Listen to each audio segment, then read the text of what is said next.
ശബരിമല മണ്ഡല മകരവിളക്ക് കാലത്തെ നീറുന്ന ഓർമ്മയായി പുല്ലുമേട് ദുരന്തം നടന്നിട്ട് ഇന്നേക്ക് 14 വർഷം. 2011 ജനുവരി 14-നാണ് നാടിന് നടുക്കിയ ദുരന്തമുണ്ടായത്. വിവിധ സ്ഥലത്ത് നിന്ന് വന്ന 102 അയ്യപ്പ ഭക്തരാണ് ദുരന്തത്തിൽ മരണമടഞ്ഞത്. അന്ന് മകരജ്യോതി പുല്ലുമേട്ടിൽ നിന്ന് കണ്ടത് 2 ലക്ഷത്തോളം അയ്യപ്പ ഭക്തരായിരുന്നു. മണിക്കൂറുകൾക്കുള്ളിൽ ഭക്തിയുടെ കൊടുമുടിയിൽ നിന്ന് പുല്ലുമേട് ദുരന്തഭൂമിയായി. മകരജ്യോതി ദർശനത്തിന് ശേഷം മടങ്ങുന്നതിനിടെ പുല്ലുമേട് കുന്നംചെരുവിലെ റോഡിന് കുറുകെ സ്ഥാപിച്ച ഇരുമ്പുചങ്ങലയിൽ ആദ്യമെത്തിയ അയ്യപ്പ ഭക്തർ തട്ടി വീണു. പിന്നാലെ എത്തിയവർ ഓരോരുത്തർക്ക് മുകളിലായി വീണതോടെ ആളുകൾ പരിഭ്രാന്തരായി.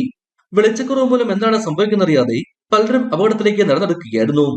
അപകട സ്ഥലത്തിന് സമീപം കിടന്ന വാഹനത്തിന്റെ മുകളിൽ ആളുകൾ കയറുകയും അത് അറിയുകയും ചെയ്തു.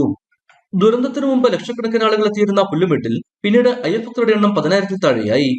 എറണാകുളം ക്രൈംബ്രാഞ്ച് എസ് പി ആയിരുന്ന എസ് സുരേന്ദ്രനാണ് ദുരന്തം സംബന്ധിച്ച അന്വേഷണം നടത്തിയത്. പോലീസ് ഉൾപ്പെടെ വിവിധ വകുപ്പുകളിലെ ഉദ്യോഗസ്ഥർ കാണിച്ച അനാസ്ഥയാണ് അപകടത്തിന് കാരണമായതെന്ന് അന്വേഷണത്തിൽ കണ്ടെത്തി. എന്നാൽ ആരെയും പ്രതിയാക്കിയില്ല. Justice M R Hariharan Nair നടത്തിയ ജുഡീഷ്യൽ അന്വേഷണത്തിലും ഇതുതന്നെ കണ്ടെത്തി. നിലവിൽ കനത്ത സുരക്ഷാ ക്രമീകരണങ്ങളാണ് പുല്ലുമേട്ടിലുള്ളത്. ഇടുക്കി വിഷൻ, കുമളി.